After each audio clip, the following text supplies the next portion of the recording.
চট্টগ্রামের সার্বিক পরিস্থিতি জানাচ্ছেন আমাদের সহকর্মী একেএম নাজিম। এর মধ্যে যেহেতু কারফিউ যখন শিথিল করা হয়েছিল তার পরপরই চট্টগ্রাম নগরীতে যানবাহন চলাচল শুরু হয়েছে। আমরা যেটি সকাল থেকে দেখেছি নগরীর সবগুলো জায়গাতেই কিন্তু যান চলাচল শুরু হয়েছে, কারণ পাশাপাশি নগরীর আশপাশে যতগুলো উপজেলা রয়েছে সবগুলো উপজেলাতেই গাড়ি চলাচল শুরু হয়েছে, আমরা সেটি দেখেছি। এবং আজ থেকে যে অফিস আদালত খোলা হয়েছে সেটির কারণেই মূলত কর্মব্যস্ততা বেড়েছে।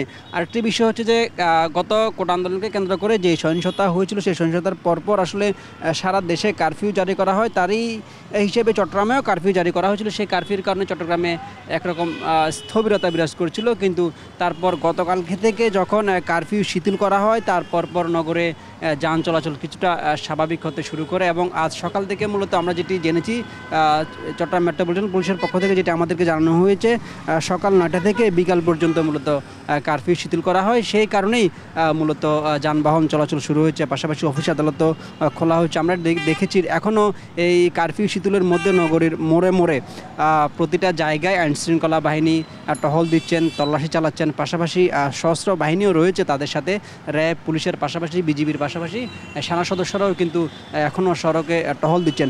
আরেকটি বিষয় হচ্ছে যে গতকালকে পোশাক খাত খুলে দেওয়ার যে বিষয়টি, পোশাক খাত খুলে দেওয়ার বলার পরপরই কিন্তু চট্টগ্রামে পোশাক খাত খুলে দেওয়া হয়েছে। এবং চট্টগ্রামের অধিকাংশ পোশাক খাত বলা যায় প্রায় 90-95 ভাগ পোশাক খাত খুলে দেওয়া হয়েছে। এবং তারা যেটি বলছেন, আমরা গতকালকে বিজিএমের প্রথম সহসভাপতি নজরুল ইসলামের সাথে কথা বলেছিলাম, তিনি আমাদেরকে যেটি বলেছেন পোশাক খাত খুলে দেওয়ার ব্যাপারে যারা পোশাক খাতের মালিকরা রয়েছেন তারা তাদের কারখানা চালু করেছেন, এবং কারখানায় যেসব শ্রমিকরা রয়েছেন তারা তাদের যারা শ্রমিকদের পরিচয়পত্র দেখে দেখে মূলত কারখানায় প্রবেশ করাচ্ছেন, এবং কারখানার আইনশৃঙ্খলা রক্ষার ক্ষেত্রে তাদের নিজস্ব আইনশৃঙ্খলা বাহিনী বা নিজস্ব নিরাপত্তা কর্মীর পাশাপাশি যদি পুলিশ প্রশাসনের সহায়তা প্রয়োজন সেটিও তারা দিবেন বলে আমাদেরকে জানিয়েছে। আরেকটি বিষয় বলে রাখি, এই গত কয়েকদিনের যেই কারফিউ বা সহিংসতার কারণে কিন্তু চট্টগ্রামে যেসব সবজি জাতীয় নিত্য জাতীয় পণ্য রয়েছে সেগুলোর কিন্তু দাম খুবই ঊর্ধ্বমুখী বলা যায়। কারণ আমরা সকালে কয়েকটি বাজার ঘুরে দেখেছি সেসব বাজারগুলোতে আসলে